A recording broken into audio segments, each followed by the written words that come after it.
தற்போது ஸ்ரீபெரும்புத்தூர் வந்திருக்கின்றார். ஸ்ரீபெரும்புத்தூர் வழியாகத்தான் தற்போது அந்த போராட்ட களத்திற்கு அருகில் இருக்கக்கூடிய அந்த விவசாயிகளை சந்திக்கக்கூடிய இடத்திற்கு சென்று கொண்டிருக்கிறார். ஸ்ரீபெரும்புத்தூரில் விஜய் தற்போது அவருடைய கேரவன் மூலமாக செல்லக்கூடிய அந்த காட்சியை நாம் பார்க்கிறோம். இது கேரவன் மட்டுமில்லாமல் பிரச்சாரத்திற்காக பயன்படுத்தக்கூடிய வாகனம் என்றும் அந்த கட்சியினர் தெரிவிக்கிறார்கள். முதல் முறையாக இந்த வாகனத்தை விவசாயிகளை சந்திப்பதற்காக அவர் பயன்படுத்த இருப்பதாகவும் தகவல் கிடைத்திருக்கிறது. இந்த வாகனத்தை பொறுத்தவரையிலே உள்ளே படுத்துக் கொள்வதற்கும் சொகுசாக அமர்ந்து கொண்டு நீண்ட தூரம் பயணிப்பதற்கும் ஏற்ப வசதிகள் செய்யப்பட்டிருக்கிறது.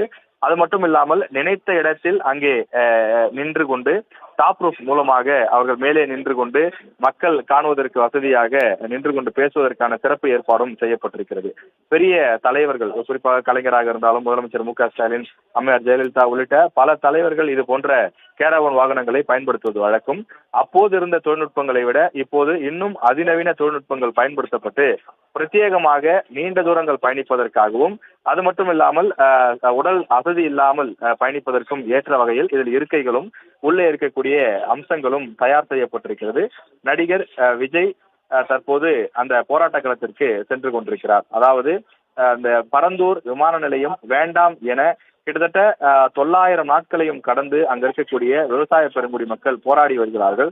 எங்களுடைய நிலங்களை யாரும் எடுக்கக்கூடாது, நாங்கள் இந்த இடத்திலேயே தொடர்ந்து வசிக்க விரும்புகிறோம், எங்களுடைய வாழ்வாதாரங்களை பிடுங்கி போடாதீர்கள் என்று அவர்கள் கோஷங்களை, கோரிக்கைகளை வைத்து வருகிறார்கள்.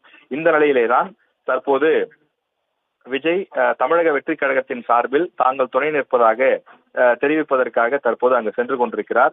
ஏற்கனவே தன்னுடைய ரசிகர்கள், தொண்டர்கள், நிர்வாகிகள் யாரும் அந்த இடத்தில் அதிகமான அளவில் திரள வேண்டாம் என வாய்மொழியாக நேற்று உத்தரவிடப்பட்ட நிலையில் அதையும் தாண்டி பல ரசிகர்கள் அந்த இடத்தில் குழும தொடங்கி இருக்கிறார்கள். சரியாக ஒரு 11:30 மணியிலிருந்து 12 மணிக்குள்ளாக அவர் உரையாற்ற தொடங்குவார் என எதிர்பார்க்கப்படுகிறது. விஜய் அரசியல் கட்சி ஆரம்பித்த பிறகு 2 முறை மட்டுமே அவர் வெளியில் வந்து முக்கிய நிகழ்வுகளுக்காக வந்திருக்கிறார். ஒன்று அம்பேத்கருடைய புத்தக வெளியீட்டு விழா, இன்னொன்று ஆளுநரை சந்தித்தது. இந்த நிகழ்வுகளுக்கு பிறகு ஒரு போராட்ட களத்திற்கு ஒரு மக்கள் பிரச்சனைக்காக வெளியில் வந்தது என்று சொன்னால் இதுதான் முதல் முறை. எனவே அரசியல் கட்சி ஆரம்பித்து இந்த வருடத்தில் முதல் முறையாக அவர் இந்த ஓராண்டிற்குள்ளாக ஒரு போராட்ட களத்திற்கு வருகிறார். எனவே ஒரு மிகுந்த எதிர்பார்ப்பு எழுந்திருக்கின்றது. தற்போது அவர் ஸ்ரீபெரும்புத்தூரை கடந்து செல்லக்கூடிய அந்த காட்சியை தான் நீங்கள் பார்த்துக் கொண்டிருக்கிறீர்கள்.